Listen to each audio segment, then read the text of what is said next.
Omwagalwa owasuza otya? Twebaza Mukama atuwadde omukisa ate okubeera nga twongera okusabira abaana baffe leero ku day 19. Jjo twayiga kusabira abaana baffe okubeera nga Mukama abayigiriza okubeera abagumiikiriza. Leero tugenda okuyigiriza abaana baffe oba okubasabira okubeera nga babeera abaana abakkakkamu, abaana abawombeefu. Mukama tukwebaza olw'enkya ennungi eno. Tusaba Mukama Katonda waffe mu nsi ejjudde amalala, ensi ejjudde okwegulumiza. Katonda waffe otowaaze abaana baffe, abaana baffe babeere abakkakkamu. Tukwebaza kubanga owulidde okusaba kwaffe mu nnya Yesu Kristo Mukama waffe. Amiina. Ekyawandiikibwa kyaffe leero kigenda kuva mu kitabo kya Tito ssuula 3 olunyiriri olwokubiri. Kigamba bwe kiti: nga teboogera bubi ku muntu yenna, nga beewala okuyomba, abawombeefu, era nga bassaamu ekitiibwa abantu bonna.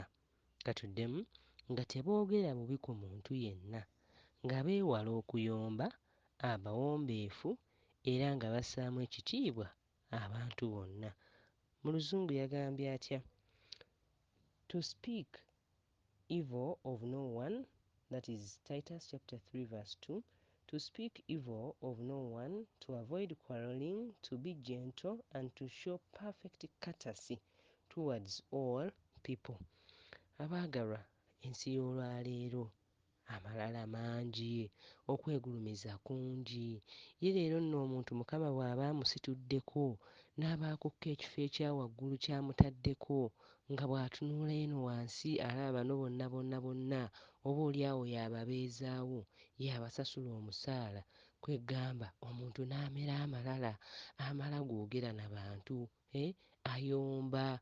Wali obaddekokko ne Mukama wo nga muyombi, bannange oyinza okuwulira ng'omenyeka omutima, akuyisaamu amaaso, n'oluusi nno nga ne gw'ayisaamu amaaso ng'olina ku myaka gya mukadde we, naye olw'okubanga ye mukulu, yakutoolerakokko ku kasente k'oliisaamukko abantu beewuwo.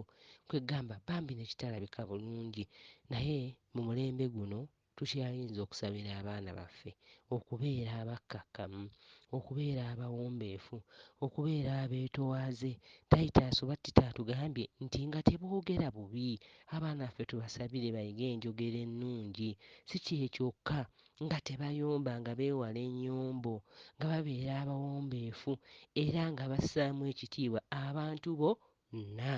Naye ng'ate empisa eno ey'obutayomba, obutabeera bayombi, okussaamu ekitiibwa abantu bonna, okubeera nga bakkakkamu, tugitendeka kuva nga bakyali baana bato. Kale omuzadde awuliriza oba agoberera obubaka buno ng'olina abaana abato, katuyigirize abaana baffe okubeera abakkakkamu, abawombeefu, abassaamu ekitiibwa baana bannaabwe, kubanga omwana omuto bw'atassaamu baana banne kitiibwa, kitegeeza kyekyo ky'aba ayiga, era ne bw'atuuka mu bantu abakulu.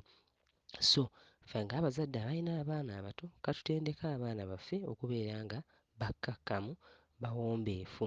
Tubasabire Mukama empisa eyo asobola okugizimba. Kyonna Mukama kye yazimba mu Yesu Kristo nga mwana muto, nga bwe tusoma mu Luka 2:52 nti omwana Yesu n'akula n'afuna okuganja mu maaso ga Katonda ne mu maaso g'abantu. Ebyo byonna abaana baffe bayisobola okubibeera, kubanga ekyo Mukama Katonda ky'abeetaaza. Therefore ffe ng'abazadde katukole omulimu gwaffe ogw'okubatendeka, ogw'okubayigiriza, ate waggulu wa byonna nga tubasabira, kubanga okusaba kulina amaanyi, okusaba tekuzibirwa kkubo, okusaba kutuukiriza obulungi bwakwo. Kasita osaba ng'okusiima kwa Katonda n'okwagala kwe bwe kuli, mu kiseera ekituufu Katonda addamu essaala ezo. Mu kiseera ekituufu essaala yo efuna ebibala, efuna omukisa, era naawe n'ogulabira ddala n'ogukwatako. Ky'ova twayize ne ku bugumiikiriza. Oyinza okusaba ekintu oboolyawo ne kitajja oba ne kitajjirawo mu kiseera ekyo w'obeera okisabiridde, naye mu kiseera ekituufu nga tusabye, nga tukkiriza, nga tukoze n'ekitundu kyaffe, Mukama Katonda agenda kutuddamu. Tusabire abaana baffe bafune oba bayige obukkakkamu yonna gye bali.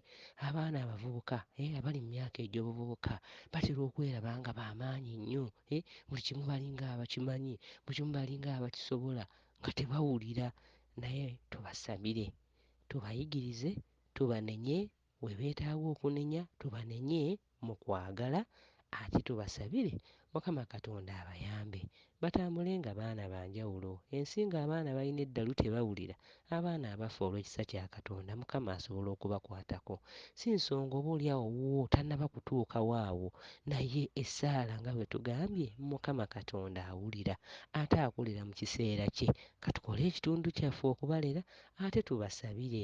Towulira bubi ogamba nze nga nsabye, nze nga njogedde naye omwana tawulira. Muzadde munnange ali eyo, muganda wange, Mukama Katonda waffe mwesigwa, mwesigwa, mwesigwa, mwesigwa. Katukole ekitundu kyaffe, katusabe mu kiseera kye ajja kutuddamu. Katuyambagane ng'abazadde ate katusabiragane ate nga tukola omulimu gwaffe naye nga twesiga Mukama Katonda kubanga ye afaayo nnyo gye tuli, anaayamba abaana baffe okutambulira mu nsi eno nga bakkakkamu nga beesigwa kubanga obwesigwa obwo buyina empeera era empeera eyo twagirabye mu kitabo ky'Engeri ssuula 22 lunyiriri olwokuna lugamba nti obugagga n'ekitiibwa n'obulamu y'empeera ey'okwetowaazanga n'okutya Mukama. Mukama waffe yeebazibwe. Muzungu yagambye ati yagambye Proverbs 22 verse 4, the reward for humility and the fear of the Lord is riches and honor and life. So abaana baffe okubeera nga bakkakkamu ng'ate batya Mukama Katonda agenda kubawa n'obugagga bwe tunoonya muno mu nsi, agenda kubawa okubeera ab'ekitiibwa ate agenda kubongerako obulamu. So obulamu mu nsi eno kyokka naye n'obulamu obutakola ki? Obutaggwa. Omwana omukkakkamu awuliriza instruction. Bw'omugamba nti nno munnange eryo ekkubo ly'otambuliramu si rituufu, eyo vaayo dda wano eno, mu bukkakkamu akireka. Naye ow'amalala agamba kangezeeko ndabe ki ekinaabayo, bali nga babikola. Naye omwana Mukama gw'awadde obukkakkamu aba n'okutu okuwuliriza, therefore yeesanga nga yeewonyezza emitawaana. Kati okwewonya okwo emitawaana kye kimuyamba okubeera omulamu, n'atafuna birwadde n'ateyingiza mu biguruupu kufuna bizibu oba kukubagana ebintu ebiringa ebyo. So ng'ate bw'ayogera ku bugagga kitegeeza omwana omukkakkamu ne bwe kuba kukola abeera wiiringi mwetegefu okukola omulimu gwonna kagubeere gwa wansi gutya, naye ng'omulimu ogwo gugenda gumuzimba ne gumuzimba kubanga ne Mukama waffe atugamba nti alibeera omwesigwa mu kitono ndimusigira ebinene. Omuntu atandika okukola n'ekitono ky'alina mu bukkakkamu, Mukama n'agenda ng'amusitula. Mukama waffe yeebazibwe, atuwa omukisa nga twongera okusabira abaana baffe okubeera abakkakkamu. Mukama abeere naffe. Mukama tuwe omukisa abaana baffe obayambe babeere abeetoowaze mu nsi eno ejjudde amalala. Mukama tuyambe abaana baffe obakwateko ku bwa Yesu Kristo Mukama waffe. Amiina.